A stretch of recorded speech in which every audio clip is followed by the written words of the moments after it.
purpose of the Flick-Reedy Education Enterprises is to promote individual moral responsibility through education. How do we do this? We study and discuss the interrelationships of history, philosophy, social studies, and economics. We do not dictate. We do not make statements as to what we think you should or should not do. We do not unduly burden this program with footnotes, references, or complete documentation. However, we do give sufficient data to bring this discussion into proper focus. We invite you to delve further into the necessary historical and statistical data to develop a deeper understanding of truth and a keener sense of individual moral responsibility.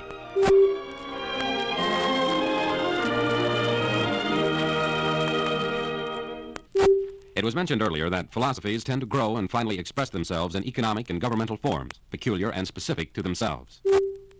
Let us now consider the types of government which grow out of the philosophies of both regimentation and freedom, with the understanding that the philosophy is the cause and that the governmental form is the effect. First of all, what do we mean by the word government? Webster defines govern as 1. To direct and control, rule. 2. To regulate, restrain. So let's formulate a practical definition of government. Government is nothing more than a legal monopoly of the use of physical force by persons upon persons for the purpose of regulating and directing human affairs. It is legal because it is duly constituted and recognized. It is a monopoly by necessity, for if it were not a monopoly, there would be chaos, with private powers or interests bidding against each other. It must use physical force. The gun on the policeman's hip, again, duly constituted, legal. It is by persons upon persons, for government involves regulation and control of people and what they do. Recorded history discloses that man has lived in some form of organized society for about 6,000 years. During that entire time, until the signing of the Declaration of Independence, in almost every country on earth, there has been a common form of government, with only slight variations of that form. They were called monarchy, dictatorship, oligarchy, empire, and so on. And the rulers have been called by different names: Pharaoh, Caesar, Tsar, King, Emperor, Führer, and so forth. But no matter how described, for most of his time on earth, man has lived by permission of government. Under the permissive type of government, the greatest number of people have only those rights the ruler gives. He can also take those rights away, along with the heads of those who do not agree with him. Therefore, the people live by permission of the top man. Their freedom is limited. The man on top has had complete authority. He was an autocrat. He usually claimed to have a divine right to rule. He granted the rights and privileges. There have been variations in the amount of freedom allowed in different periods of history. Generally, the rise and fall of civilizations have paralleled those variations. Nonetheless, despite periods of comparative leniency, man has lived by permission of the government, by permission of the man on top. Our founding fathers changed this concept on the premise that government should exist and act only under the direction of its citizens. We call the phrase from the Declaration of Independence: governments are instituted among men, deriving their just powers from the consent of the governed. First, they reasoned, man was here on earth long before the institution of government. Man, they believed, should control the government. In fact, they affirmed that man had only one superior, the Creator who made him. Their basic belief was that man himself is sovereign on earth. He has no superior but God. Thus, for the first time in human history, ours has become the only country in the world in which the individual man holds substantial, natural, God-given rights that he can require everybody, including his government, to respect and observe. To achieve their great objective, it was necessary for our fathers to circumvent the then current corruption of English constitutional law. They rejected the principle of the Magna Carta as an agreement between man and government. They rejected the governmental forms of ancient Greece.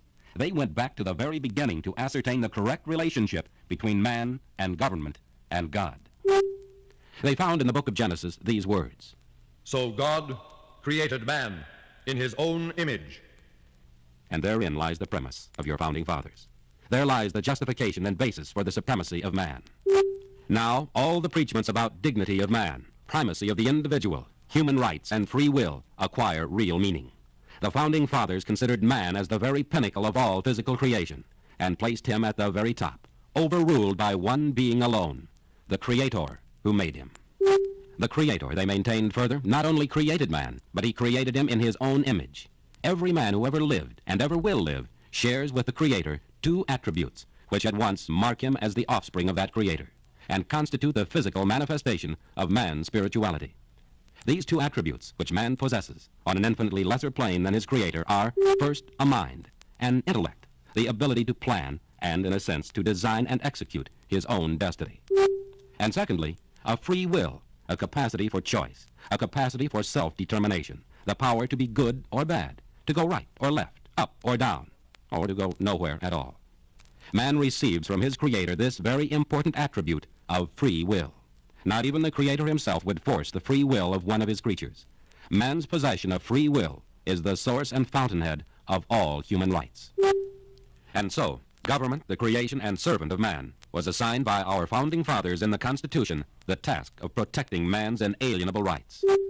Rights which man receives directly from God and from no other source, and along with the powers delegated to the government by we the people to protect and preserve our inherent individual rights.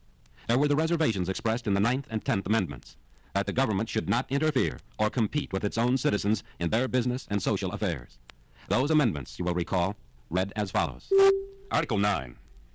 The enumeration in the Constitution of certain rights shall not be construed to deny or disparage others retained by the people. Article 10. The powers not delegated to the United States by the Constitution, nor prohibited by it to the states, are reserved to the states respectively or to the people. And so, we the people, the highest creation of God, have had in this country for nearly 200 years a way of life which, rather than forcing us to live by permission from the man on top, has always allowed us to live by free will. The American way of life has been, is, and will be measured by how well we the people follow what our founding fathers gave us. For you see, the basis of the American way of life isn't difficult to explain. It's really very simple. It's the philosophy of freedom woven into the fabric of government and economics. It came about because of the genius of our founding fathers. What was that genius? First, they recognized government for what it is. Today, do you think of government as something benevolent? Do many of us feel that government should be the provider? The theory of our founding fathers was simple. It was, government is not a benevolent provider. It is simply the protector of man's rights to provide for himself. And those rights, according to the founding fathers, were not governmentally given, but were God-given. Because they viewed man and government in proper relationship, they placed man at the top of government. He was to control the government, and not merely live by its permission. Further, government was not to interfere with man's economic system unless and until it deprived other men of their God-given rights of freedom. This was a distinct break from political and economic principles of even the most lenient and benevolent governments of the past under all various forms of regimentation. So we see that fundamentally there are just two forms of government. One, a political expression of the philosophy of regimentation, and the other, our own constitutional system, an expression of the philosophy of freedom. We started out by documenting that freedom is the mainspring of human progress. In the Two Worlds chart, we reviewed the actions, reactions, and attitudes of you, man, as a result of the external forces and attitudes acting upon you in the world of regimentation, and then in the world of freedom. We looked at the two types of government which arise out of the philosophies of regimentation and freedom, with emphasis on the origin of our own system of government by our founding fathers under the ideology of freedom. We reviewed the rise and fall of several of the greatest civilizations of history, searching for the cause of their fall, so we might avoid the same mistakes they made. Why did they fall? It was moral, political, and economic decay. Running parallel with these decays was the ever-increasing regimentation of human beings. But what caused the decay? Very simply, it was the neglect of individual moral responsibility that permitted decay in all forms. And as individuals neglect their responsibilities, regimentation steps in quickly to fill the vacuum. Those who will not learn from the mistakes of the past are condemned to repeat them. Let us not be so classified. The prevention of decay in all its forms is directly related to the assumption of individual moral responsibility. It follows then, as night follows day, that you and I will cause the rise or fall of our nation by whether or not, and to what degree, you and I and nearly 200 million other Americans assume our individual responsibility. Who put responsibility upon us? First of all, our Creator did, when he gave us both a mind and a free will. Secondly, our founding fathers, after they had assumed it themselves and were not found wanting. But they could no more accept the responsibility for the future generations than can anyone else at any time or place. Freedom must be learned, earned, and cherished by each and every generation. Experience and history had taught our founding fathers that government was like fire, a useful servant, but a fearful master, and that government should be restricted in its power to control the individual. Government, however, was to have the power to prevent one man from depriving another man, or group of men, of their freedom. Consider the words of James Madison. We have staked the whole future of America not on the power of government, but on the capacity of mankind for self-government.